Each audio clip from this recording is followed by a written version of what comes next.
everybody, for coming to the Aaron Torres Podcast YouTube page. If you could do me a quick favor, see that little subscribe button at the bottom of your screen? Go ahead, click that subscribe button.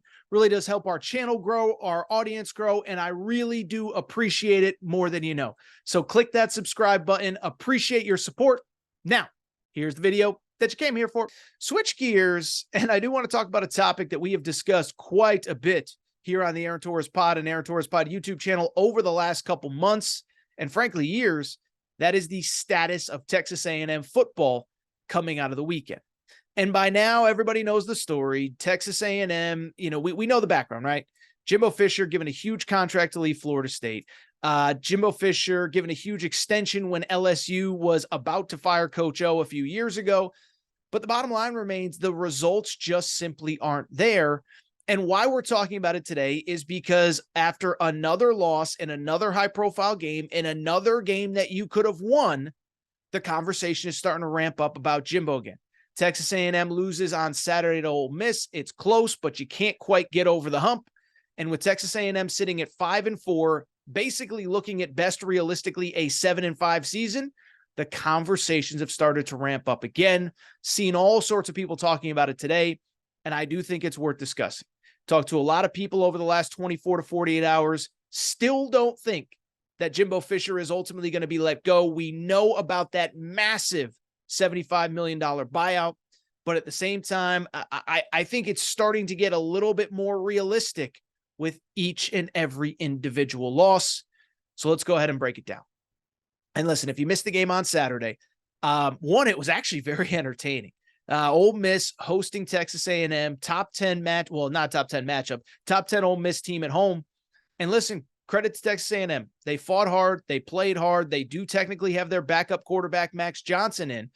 But like so many other games for Texas A&M, you just are a play or two away from winning, and you don't get the job done. We all watched the game, but Max Johnson, interception in the red zone, a score that would have put Texas A&M up in that game.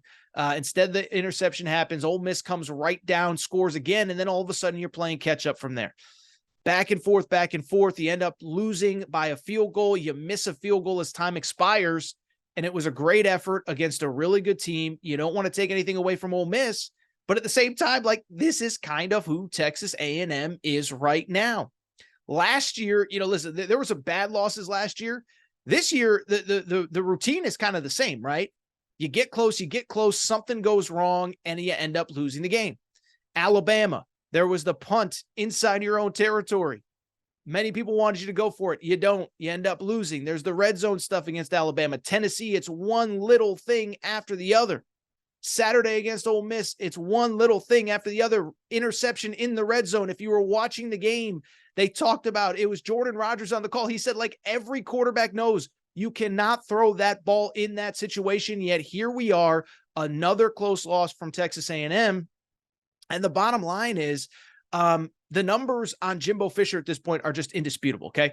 And I was a guy that largely defended Jimbo Fisher. I kept waiting for it to work, kept thinking that it was going to work. By the way, you go back and find some tweets from his first year, they keep getting brought up because I was the guy that was selling this. Okay, this is the guy. This is who Texas A&M needed. But at this point, the numbers speak for themselves on Jimbo Fisher, right? The numbers on Jimbo Fisher are jarring, okay? Let me read you the numbers on Jimbo Fisher. I want to make sure I have all these right because they seem inconceivable. First of all, 45-25 overall. This is now year 6, okay? Year 6, 45-25 overall, 26-21 in the SEC. 26-21 in the SEC for a guy you're paying $9 million a year, barely above 500 in the conference in year 6. Beyond that, these numbers are shocking. Last 18 games against Power 5 opponents, Jimbo Fisher is 6-12 overall. They have now lost 9 straight road games, have not won a road game since the 2021 season. By the way, this is the most incredible stat. They have not yet beaten a ranked team on the road under Jimbo Fisher. And so we're talking about year 6, never beaten a ranked team, 9-game road losing streak, 6-12 in your last 18 games against Power 5 teams. It's not going to get better. And the scary part is, think about the rest of the schedule. You should beat Mississippi State at home. You should beat Abilene Christian. But what is there reason to believe that you're going to beat LSU at LSU? Again, haven't beaten a ranked team on the road since Jimbo Fisher took over. So you're probably going to finish 7-5 in year 6. And here's the scary part, right? Think about it like this. Last year you finished 5-7, but at least you can sell yourself. We're going to bring up the young guys. Connor Wigman started the final few games. He looked good. And you beat LSU at home to end the season to at least have a little momentum going into the offseason. This year, even if you get to 7-5, what signs do you have that things are getting better? And so because of it, again, the question becomes, will Jimbo Fisher be let go after this season? Now, bluntly, I still don't think it's going to happen. Now, listen, you lose to Mississippi State this weekend with whatever, third, fourth string quarterback, second string quarterback, whatever it is. It's not Will Rogers. First-year head coach. I think that's when the conversation really ramps up, okay? I think that is when the conversation starts to get serious. Not ready to go there yet, and it's for a few different reasons. One, the money is just absurd, okay? Money is absurd. Everybody knows $75+ million just to buy out Jimbo Fisher. That doesn't include any coaches on multi-year contracts. My guess is DJ Durkin for sure is on a multi-year contract. How else do you get him from Ole Miss?